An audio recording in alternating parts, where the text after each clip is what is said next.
In this assignment, you will begin with your air vehicle assignment where you had a drawing that had a background sky color. I have that here on one layer. I'm going to go ahead and lock that layer. Then I had a cloud, and I have that there on another layer. And I have a flying machine. I have that on another layer. Your flying machine is going to be more detailed than mine. I just made a simple instance of this, a simple drawing. And here we're going to look at duplicating these. Now, if you convert one of these to a symbol, then you could use from the library. I'll show you this later. You use from the library an exact duplicate copy of that. But I want to make a duplicate of this and change some aspects about it. So I'm going to go to that cloud layer. You see I'm on the cloud layer. My cloud is dotted.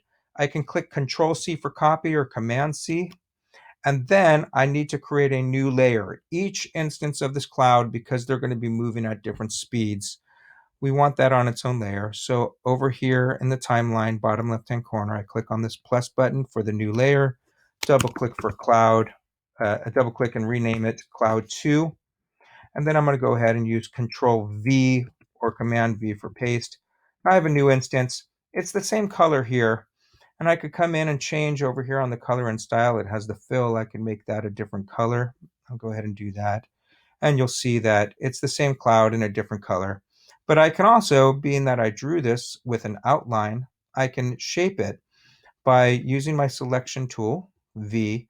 And let me come into the bottom left-hand corner. You see when I get closer, you get that little curve that you can see, and I could reshape it. Some of them look like corners. Some of them that are created as corners will have that corner symbol, and you could just wind up reshaping the whole thing. I'm not going to go deep into that, but that's how you make your clouds look a little bit different and have more than one instance of it. Now, the flying machine, being that it's drawn in different parts, is going to be slightly different. I'm going to click on that, Control C or Command C for copy, and again, come up to this plus sign right here and do another layer, flying machine 2, enter, and I'll paste.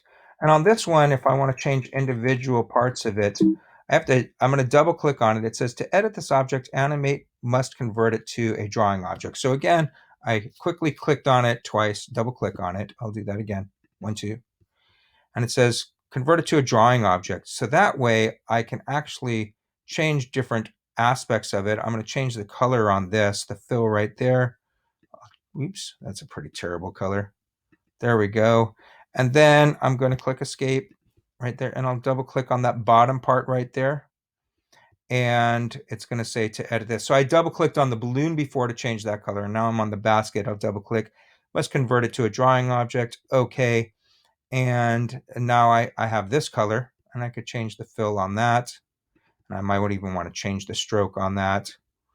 And now you'll see I'm going to come up to the top because we're inside the drawing object. I'll go all the way to the top of scene. We have two different, that's too close to that, obviously, but okay, I'll quickly change it. Whatever. And there we go. We have different colored stuff. Do the amount of instances you need, and that's the end of this video.